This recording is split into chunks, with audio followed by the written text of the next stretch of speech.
All right, we're going to go to our final question from the organizers here, and then we'll have audience question and answers. So think of any questions you may have for the candidates. This question, and we'll begin with Kevin Scott. What would you do as governor to strengthen multiple pathways to higher education and training for both traditional students and adult learners? Kevin Scott. This ties into a lot of things that I was hoping to speak. This goes to a lot of these issues. In the community I live in, Andover, Maine, we have a privately funded endowment where a private investor came and seeded that fund. It's under management with Bangor Savings Bank. I think it has a little under $500,000.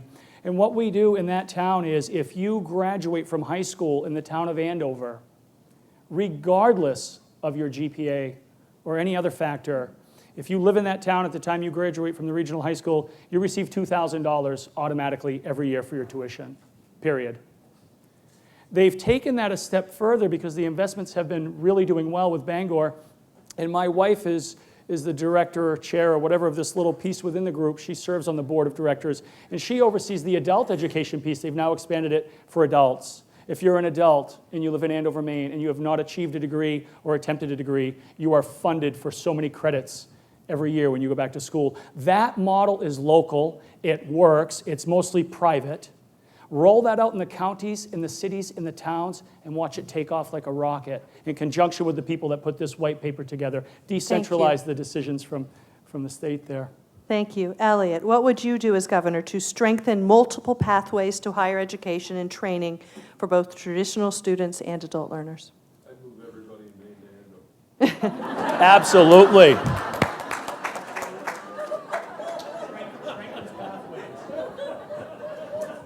However, failing that, Elliot, move Andover into every other community, and you'll get the strength right. pathway. Well, no, it's not. It's, you know, Kevin's got a point. You're welcome. We really shouldn't let anyone in Maine escape the net of post-secondary education and training. We just can't let it happen. I mean, we have wonderful programs in Maine. Andover has one, Kevin's described it. Jobs for Maine's Graduates is a fabulous program. But we need to focus in community after community after community on making our schools community centers as well as schools. We need to make them centers for adult education, centers for continuing education, centers to make sure our kids stay in school. We need to involve our families, and this is a community by community effort. I don't think that there's a magic answer anywhere in the state of Maine, except maybe in Andover. Paula Page, what would you do as governor to strengthen multiple pathways to higher education and training for both traditional students and adult learners? I go back to saying that we need to get an inventory of the educational institutions and of the business needs. And we need to understand the natural resources of our state. We need to have marine resources offered on the coast of Maine. We need agriculture offered in northern Maine. We need lumbering, forestry, wildlife biology on the western part of the state. It's a matter of using the resources you have, making sure that you have a private-public partnership. Allow the businesses to come in and tell you what they have or need for training, and let them participate and help the organizations train their people. So many times, early in my career, I went to work with Scott Paper Company. The first thing they did, they sent me to Philadelphia for 2 weeks. A while later, they sent me to Harvard for 6 weeks. It's a matter of development, and businesses will do that in cooperation with other educational institutions. Libby Mitchell, what would you do as governor to strengthen multiple pathways to higher education and training for both traditional students and adult learners? Well, we all have to have a firm knowledge that people learn differently. I have been very impressed with the changes in adult education over the years. You speak at an adult education class years ago, they're all young people. I'm sorry, they were older people, but right now they're very young. Start over. My time, retract.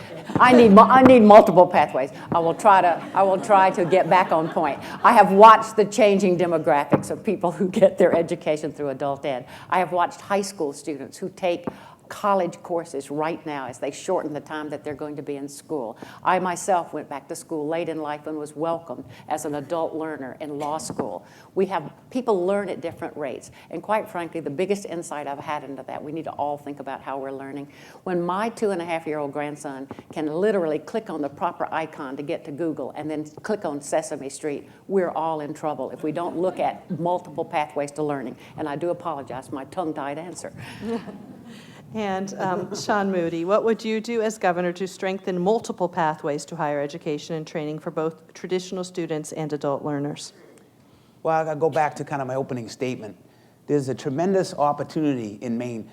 90% of the businesses in Maine are small businesses, and half of those are under 20 people or less. So there's a tremendous economy out there, and I call it micro-business economy.